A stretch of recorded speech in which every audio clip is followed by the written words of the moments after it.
અને હવે કરીશું વાત પાકિસ્તાને કરેલા ભારત પરના આક્ષેપો વિશે।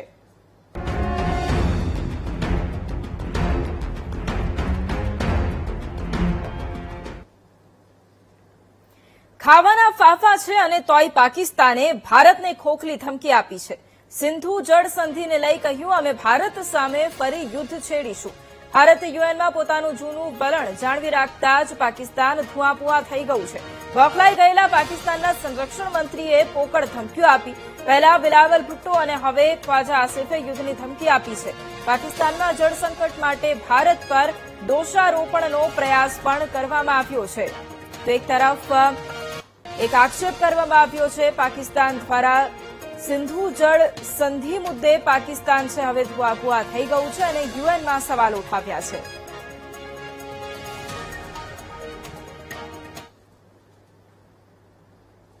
તો એક તરફ જે પ્રમાણે ફરી એક વખત સિંધુ જળ સંધિને લઈને પાકિસ્તાને આક્ષેપો કર્યા છે ભારત સામે અને એ કહેવામાં આવ્યું છે કે જે પ્રમાણે ભારત છે એ જળ રોકી રહ્યું છે તે લીગલ નથી અને તેની સામે એક્શન લેવાવા જોઈએ। પરંતુ બીજી તરફ ભારતનું પણ એક સ્પષ્ટ વલણ છે કે કોઈપણ પરિસ્થિતિ આવીને ઊભી થઈ જાય, પરંતુ કોઈપણ પ્રકારે આ જે કરાર રદ કરવામાં આવ્યો છે તેમાં હવે કોઈપણ પ્રકારે બાંધછોડ નહીં કરવામાં આવે। અને એટલા જ માટે ગ્રાફિક્સના માધ્યમથી એ સમજવાનું છે કે ખરેખર શું પરિસ્થિતિ છે, પાકિસ્તાન દ્વારા શું આક્ષેપો કરવામાં આવે છે અને ભારતે શું જવાબ આપ્યો છે। સૌથી પહેલા એ જો લઈએ કે પાકિસ્તાન કેમ બોખલાયું છે, તો સિંધુ જળ સંધિ મુદ્દે પાકિસ્તાનની ભારતને ખોખલી ધમકી છે અને એ પણ એ કહેવામાં આવ્યું છે કે ભારત છે એ દખલગીરી કરી રહ્યું છે પાણી રોકીને। હવે જે પાકિસ્તાનના સંરક્ષણ મંત્રી છે ખ્વાજા આસિફ, તેમનું એક વાહિયાત નિવેદન છે તે અત્યારે સામે આવ્યું છે અને તેમણે ભારત પર જ ગંભીર આક્ષેપો કર્યા છે। તેમણે એ કહ્યું છે કે પાણીની ઉપલબ્ધતાને અસર થશે તો પછી લશ્કરી કાર્યવાહી થશે। તેમણે એ ખોખલી ધમકી આપી છે કે જો પાણીમાં કોઈ પણ પ્રકારની અછત થશે તો ભારત સામે કાર્યવાહી કરવામાં આવશે। પાણી પણ સુરક્ષાનો જ એક ભાગ છે। તેમણે આ નિવેદન આ સમયગાળા દરમિયાન આપ્યું છે કે જ્યાં પાકિસ્તાનમાં પાણીની અત્યારે ખોટ વર્તાઈ રહી છે, એ સમયગાળા દરમિયાન તેમનું આ નિવેદન। હવે સૌથી પહેલા આખા મુદ્દાની વાત કરીએ, પહેલા એ સમજી લઈએ કે કેમ થઈ સિંધુ જળ સંધિ સ્થગિત। તો એપ્રિલ 2025માં પહલગામ આતંકી હુમલો, જેમાં 26થી વધારે લોકો માર્યા ગયા હતા અને ત્યારબાદ સૌથી પહેલા જો ભારતે પાકિસ્તાન સામે કોઈ એક્શન લીધો હોય તો આ જળ કરાર રદ કરાયો હતો।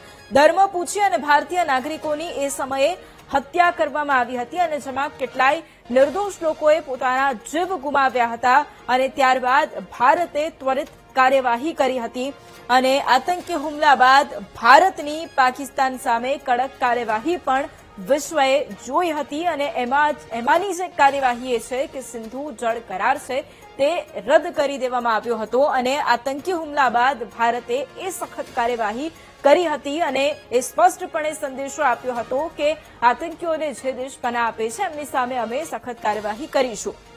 ભારતે 1960ની સિંધુ જળ સંધિને એ સમયે તાત્કાલિક બેઠક બોલાવી હતી અને સ્થગિત કરી દીધી હતી, જેના કારણે પાકિસ્તાનને ખૂબ મોટો ઝટકો લાગ્યો હતો, કારણ કે પાકિસ્તાનને આ સંધિ દ્વારા પાણી પૂરું પાડવામાં આવતું હતું। પાકિસ્તાન આતંકવાદ વિરુદ્ધ કાર્યવાહી નહીં કરે ત્યાં સુધી આ સંધિ સ્થગિત રહેશે તેવી સ્પષ્ટ વાત એ સમયે પણ ભારતે કહી હતી કે જો પાકિસ્તાન આતંકીઓને પનાહ આપી રહ્યું છે તો આ જે કરાર રદ કરવામાં આવ્યો છે, જે સ્થગિત કરવામાં આવ્યો છે, તે હજુ પણ એ જ નિર્ણય પર અડગ રહેશે। હવે સિંધુ જળ સંધિ શું છે એ સમજી લઈએ તો વર્ષ 1960માં સિંધુ જળ સંધિ છે તેની ઉપર હસ્તાક્ષર કરવામાં આવ્યા હતા। લાંબા સમયથી વાટાઘાટો ચાલી રહી હતી। જવાહરલાલ નહેરુ અને પાકિસ્તાનના રાષ્ટ્રપતિ વચ્ચે એ સમયે હસ્તાક્ષર થયા હતા। એ સમયે સિંધુ જળ સંધિનો જે કરાર છે તે અમલમાં લાવવામાં આવ્યો હતો અને ઓફિશિયલી હસ્તાક્ષર કરી આ કરાર અમલમાં લવાયો હતો।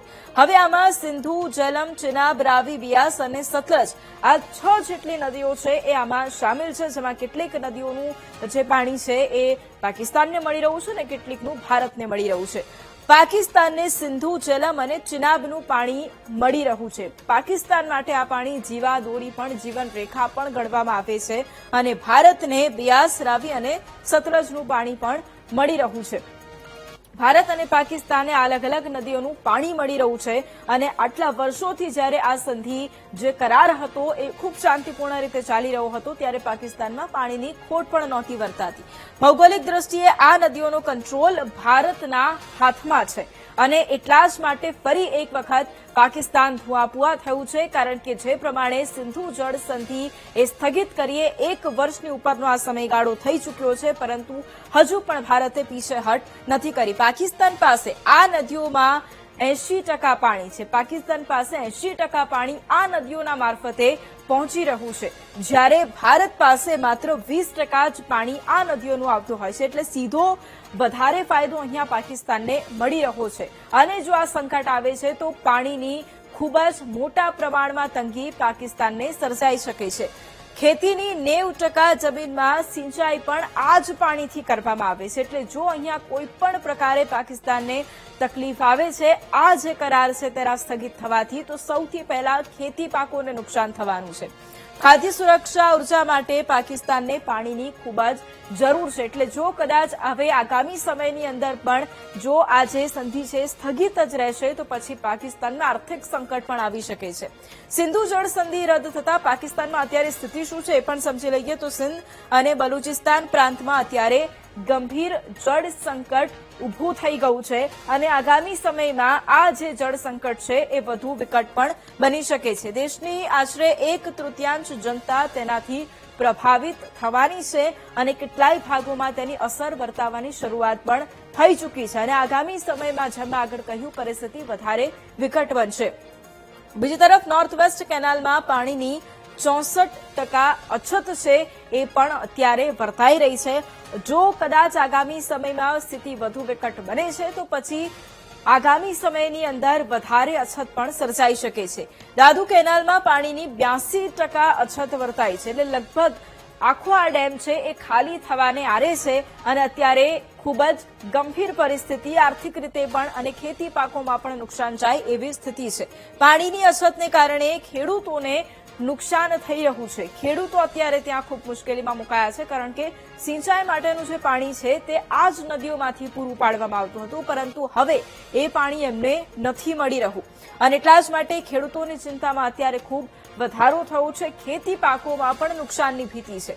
હવે પાકિસ્તાનમાં આર્થિક સંકટ શું છે તેની વાત કરી લઈએ તો ખેતીની 4.7 કરોડ એકર વિસ્તારમાં સિંચાઈ માટે પાણી માટે આ કરાર છે એ થકી તેમને પાણી મળી રહે છે. સૌથી મોટી વાત અહીંયા એ છે કે ખેડૂતોને આ જે નદીઓ છે, આ કરાર આધારિત જે નદીઓ છે તેનું પાણી તેમને મળી રહે છે. પાકિસ્તાનના રાષ્ટ્રીય આવકમાં કૃષિ ક્ષેત્રનો 23% હિસ્સો છે અને જો પાણીની અછત, પાણીની તંગી વર્તાય છે તો આર્થિક રીતે નુકસાન પણ થઈ શકે છે અને 68% ગ્રામીણ પાકિસ્તાનીઓની આજીવિકા આ જ પાણી થકી ચાલતી હોય છે, કારણ કે કેટલાય પ્રદેશો એવા છે કે જે એ ભાગોમાં વસેલા છે, કેટલાય ભાગો એવા છે કે જ્યાં આ નદીઓનું પાણી પહોંચાડવામાં આવી રહ્યું છે. બીજી તરફ હાલ જે સામાન્ય લોકો છે તેમની હાલત પણ કફોડી થઈ ગઈ છે, કારણ કે એક તરફ વરસાદની પરિસ્થિતિ, બીજી તરફ જે પ્રમાણે આ કરાર છે એ સ્થગિત કરવામાં આવ્યો છે એના કારણે પાણી પણ નથી મળી રહ્યું, એટલા માટે લોકોને મોંઘવારીનો પણ માર મળી રહ્યો છે અને તેની વચ્ચે હવે સામાન્ય સુવિધાઓ છે તે પણ નથી મળી રહી. જે કથળતી આર્થિક વ્યવસ્થા છે તે અત્યારે વધુમાં વધુ ખરાબ થઈ રહી છે. એટલે વધારે લોકો અત્યારે મુશ્કેલીમાં મુકાઈ રહ્યા છે, કારણ કે એક તરફ આર્થિક કટોકટીનો સમયગાળો છે અને તેની વચ્ચે લોકો પાણી માટે પણ વલખા મારી રહ્યા છે. મંગલા અને તરબેલા હાઇડ્રો પાવર ડેમને પણ પાણી નથી મળતું. એટલે અહીંયા સ્પષ્ટ રીતે એ વાત પણ છે કે પાકિસ્તાનમાં ઉર્જા સંકટ પણ હવે વધુ ઘેરું બની રહ્યું છે. વીજ ઉત્પાદનમાં 30% થી 50% સુધીનો ઘટાડો આવી શકે છે. આગામી સમયમાં ત્યાં વીજ કાપ પણ મુકાઈ શકે છે, કારણ કે પાણી નથી તો સ્વાભાવિક રીતે વીજળી પણ ઉત્પન્ન નથી થઈ શકતી અને પાકિસ્તાનમાં ઔદ્યોગિક ઉત્પાદન અને રોજગાર ઉપર પણ ત્યાં ગંભીર અસરો પડવાની શરૂઆત થવાની છે. અત્યારે જ ધીરે શરૂઆત થઈ ચૂકી છે અને આગામી સમયમાં આ જે સમસ્યા છે એમાં લોકો વધુ ફસાઈ જવાની તેમને ભીતિ પણ છે. હવે યુએનએસસીમાં પાકિસ્તાનની ચાંપલૂસી, સંયુક્ત રાષ્ટ્રમાં પાકિસ્તાનના વિદેશ મંત્રીએ ફરિયાદ કરી છે અને તેમના દ્વારા ભારત ઉપર ગંભીર આક્ષેપો લગાવવામાં આવ્યા છે અને તેમણે જે વાત કરી છે તેમાં પાણીને લઈને તેમણે એ કહ્યું છે કે ભારત દખલગીરી કરી રહ્યું છે. ભારતની નદીઓના પ્રવાહમાં દખલની તેમના દ્વારા જેમ મેં આગળ કહ્યું એમ એ પ્રમાણે ફરિયાદ કરવામાં આવી છે અને તેમણે એ પણ કહ્યું છે કે આ જે દખલગીરી છે ભારે પડશે એવી ખોખલી ધમકી પણ આપવામાં આવી છે. પાકિસ્તાન સુધી પહોંચતા પાણીનું જે પ્રમાણ છે તે અહીંયા ઘટી રહ્યું છે અને એના જ કારણે પાણીની તંગી સર્જાવાની શરૂઆત પણ થઈ રહી છે અને એટલા જ માટે ફરી એક વખત તેમની ચિંતા પણ વધી છે. હવે ભારત દ્વારા ચિનાબ નદી પર પ્રોજેક્ટ બનાવતા નુકસાન થયું છે. સ્વાભાવિક રીતે જે કરાર છે એ સ્થગિત કરવામાં આવ્યો છે અને એના જ કારણે ભારતે આ જે નદીઓ છે તેની ઉપર પોતાના પ્રોજેક્ટ પર કામ કરવાનું શરૂ કરી દીધું છે. એના કારણે જે પાણી ત્યાં પહોંચતું હતું તેના પર રોક લાગી ગઈ છે. જળ સુરક્ષા, ખાદ્ય સુરક્ષા અને આર્થિક સુરક્ષા જોખમમાં પણ મુકાવાની પૂરેપૂરી શક્યતા છે. અને બીજી તરફ પાકને જડબાતોડ જવાબ પણ આપવામાં આવ્યો છે ભારત થકી. યુનાઇટેડ સ્ટેટ્સમાં ભારતનો એક સ્પષ્ટ સંદેશ છે તે પણ આપવામાં આવ્યો છે અને એ સ્પષ્ટ રીતે કહેવામાં આવ્યું છે કે આ જે સંધિ છે એ જે સ્થગિત કરવામાં આવી છે તે ચાલુ જ રહેવાની છે. અનુપમા સિંહનું પાકિસ્તાન સામે એક આકરું જે વલણ છે તે અહીંયા સ્પષ્ટ જોવા મળી રહ્યું છે. પહેલા પણ તેમણે એ જ નિવેદન આપ્યું હતું કે સિંધુ જળ કરાર છે જે સ્થગિત કરાયો છે તે પરિસ્થિતિ અત્યારે પણ યથાવત જ રહેવાની છે અને અમારું વલણ યોગ્ય છે તેવું પણ તેમના દ્વારા કહેવામાં આવ્યું છે. તેમણે પહેલાથી જ સ્પષ્ટતા કરી દીધી હતી.